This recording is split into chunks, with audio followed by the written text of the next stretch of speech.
তৃণমূল উন্মাদের মতো আচরণ করছে। ওরা নিশ্চিত হার জেনে পাগলের প্রলাপ বকতে শুরু করেছে। মেদিনীপুর লোকসভায় 2 লক্ষ ভোটে তৃণমূল হারবে, এটা নিশ্চিত থাকবে। ঠিক আছে, যদি ওরা হেরে যাবে বলেই আমাদের জেলার 3 থেকে 4 জন জেলা নেতৃত্ব এবং একাধিক মণ্ডল নেতৃত্বকে ভোটে 4-5 দিন আগে থেকে, আমার বাড়িতেও পুলিশ এসেছে, ঘরে পুলিশ পাঠিয়ে গ্রেপ্তার করার চেষ্টা করা হয়েছে, যুব সভাপতিকে গ্রেপ্তার করা হয়েছে।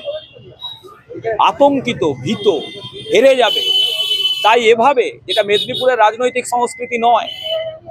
বাম আমলেও রাজনীতি আমরা করেছি, কোনোদিন মাঝরাতে বাম সরকার বিরোধী নেতাদের অ্যারেস্ট করার জন্য পুলিশ পাঠায়নি। এইগুলোই বোঝা যাচ্ছে যে মেদিনীপুর লোকসভা কেন্দ্রে এবং ঝাড়গ্রাম এবং ঘাটাল লোকসভা কেন্দ্রে তৃণমূল হারতে চলেছে। যদি জেতার ব্যাপারে ওরা নিশ্চিত থাকতো, তাহলে এভাবে পুলিশ দিয়ে ওরা রাজনীতি করতো না। ঘাটাল বিধানসভার কেশপুরে কোনো ভোট হয়নি, ভোটের নামে প্রহসন হয়েছে। মমতা ব্যানার্জির পুলিশ প্রহসনে পরিণত করে দিয়েছিল ঘাটালের ভোটকে। বিশেষ করে কেশপুরের ভোটকে কেন্দ্রীয় বাহিনীর ভূমিকাও ঠিক ছিল না, আরও সক্রিয় হওয়া উচিত ছিল। একাধিক বুথে আমরা ওখানে পুনর্নির্বাচনের দাবি জানিয়েছি এবং আমি এখনো বলছি, ভোট যদি সঠিকভাবে হয়, দেওয়ার সুযোগ থাকতো, কেশপুরে তৃণমূলকে 2 লক্ষ ভোটে হারাতাম। শুধু কেশপুরে 1.5 থেকে 2 লক্ষ ভোট, বাদ বাকি লোকসভা আপনি ছেড়ে দিন।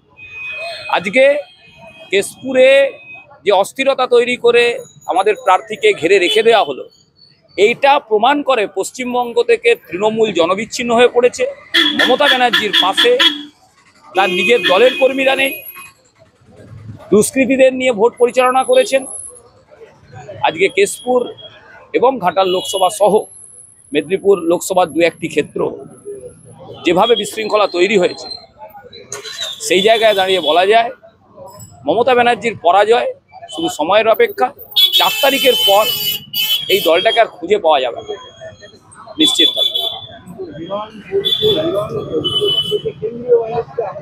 আমি তো বললাম যে কেন্দ্রীয় বাহিনীর ভূমিকা সব জায়গায় ঠিকঠাক ছিল না। 2-1টা ক্ষেত্রে কেন্দ্রীয় বাহিনীকে আরো সক্রিয় হতে হতো। কেশপুরে কেন্দ্রীয় বাহিনীকে আরো সক্রিয় হওয়া উচিত ছিল।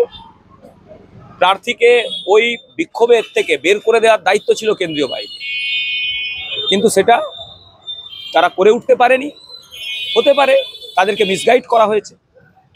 আজকে কেশপুরের ভোট প্রমাণ করে দিল যে মমতা ব্যানার্জি এবং তৃণমূল জনবিচ্ছিন্ন। জোর করে গণতন্ত্রকে হরণ করার চেষ্টা হয়েছে কেশপুরে, জোর করে বুথ লুট করার চেষ্টা হয়েছে কেশপুরে। এত কিছুর পরেও ঘাটাল লোকসভায় কিন্তু হিরণই জিতবে, কথাটা মিলিয়ে। অরূপ দাস, বিজেপি জেলা মুখপাত্র।